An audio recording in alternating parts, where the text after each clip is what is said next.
things have changed dramatically. There's been a lot of change in search marketing in the last 2 years. Up until 2 years ago, if you wanted to get some specialized results, for example, you wanted to find some news about a topic or an industry, you had to go and click on that link up there for news. If you wanted videos, if you wanted to look at local results, you had to click up there. Well, the search engines saw that people weren't doing that too often, so they started blending the results in from these other search engines. So now when you do a search, and I just a couple weeks ago looked to see what people were searching on in the United States, and a lot of people were searching on Bristol Palin. And if you search on Bristol Palin, you'll likely get some results like I got. Up at the top, there's some samples of news results, and you can click through and see more. There's some images, and you can click through and see more coming from the main image database. There's some social results. This one's coming from Wikipedia, the interactive social encyclopedia. Just the last couple months, we're starting to see these real-time results in Google. These are typically coming from Twitter. You know what Twitter is, the little social networking of 140 characters at a time. You could sit here for a minute and watch new results come in from just seconds ago from Twitter. So it's becoming much more real-time. And then there's some video results too. So. One of the biggest changes that this has caused is in local search marketing. Now, when someone does a search for local results, for example, if they search on lawyers in Milford, or even if they don't put the town and country, the town and state at all, if they just say lawyers, and if Google or Bing thinks they should, you know, local results might be relevant, you now get a sample of local results mixed in with the traditional results. You'll see a map of Milford with pins for, looks like 7 or 8 local results, and those 7 or 8 local results are on this page. And if you look at these listings, these listings are actually coming from Google Maps, that separate website that I had mentioned before. These are not the traditional listings that you may be used to. And when someone does a search, you know, usually there's maybe an image embedded. They can click through to the website. There's a phone number, so they don't have to do anything but pick up the phone and call right from the listing. Or they can click through to what's called a places page with more detail. We'll go take a quick look at one of those in a minute. But have you seen what this has done to the results?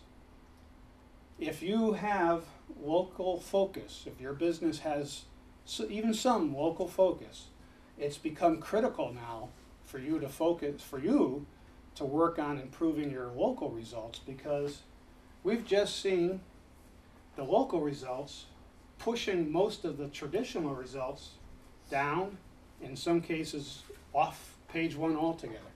So if you have local focus, this has just become real important.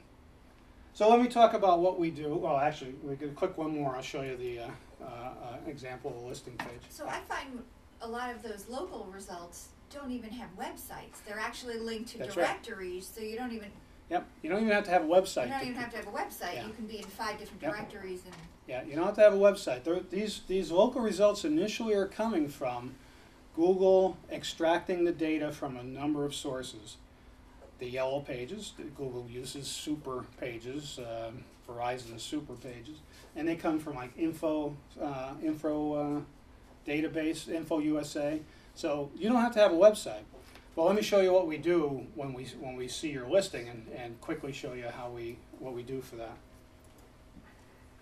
Okay, so first we develop. We got to go up one more. So I just quickly show you the. So if someone does that search and clicks on the place page, they come to a page where there's much more information about your business. You know, descriptions, details about the business. There could be pictures, there could be video, and And we have control over a fair amount of this. That we some of it's coming from other sources, but we have control over a lot of it directly in Google, and some of it we can go to those other sources if we need to update it. Okay, now we can. So we develop compelling listings that will help improve your rankings, and listings that will help sell your business when people come to those listings. We probably will make some suggestions to modify pages on the website if you have one to do better. And just like in the traditional organic results, link building is as important for this too, but a little bit different focus. It's a much more local focus that we look for. And in a lot of markets, getting good reviews is important. People can put reviews up on the web now, ranking you, and a lot of these listings will pull those rankings together. And it's become important that you have good reviews, because some people, you won't even get your listing seen without some good reviews that have rankings of your website, because people could say, I only want to see those with a 5-star or a 4-star. So you got to have good reviews, and good reviews help sell your business. And we have one customer we just started with. We start building up their listing, and unfortunately, it's a doctor with some terrible reviews from the past. And so, we got to get some good reviews now. We got to bury those bad reviews. And so, and here's the tie-in. Oh, go ahead. The reviews. Are you talking about Yelp? That kind of Yelp, in a lot of the local markets, Yelp is a key one. In fact, I was just going to mention Yelp. So every market's different. Every market uses different Google uses different sources for every market, for these reviews, for the data that it uses. And here's the tie-in to mobile marketing. We've been saying for years, it's coming next year, well, it's here now. Mobile marketing is finally growing. It's growing in large part because of the use of the smartphones like Droid and iPhone. And as they were starting, Stephen Jobs of Google said that he said search engines are not going to be used on these iPhones. It's all about apps. People are going to do apps. He's half right. We see people searching on iPhones and Droids and using apps. So you got to be participating in both. So we look as we're working on these local listings, what are the sites that are being used in apps on these phones, like Yelp you just mentioned. So if I had a customer in the restaurant market, I would want to make sure that they're ranked and getting good reviews in Yelp and OpenTable and TripAdvisor. So we look at that. And one of the biggest apps on iPhones and Droids is Google Maps. There's a Google Maps app that people use a lot. I use it all the time. And those listings are coming directly from the listings we're talking about. So if you have a local focus, and you may have a mobile focus that's becoming important, you need to look at these local listings. They probably need to be optimized.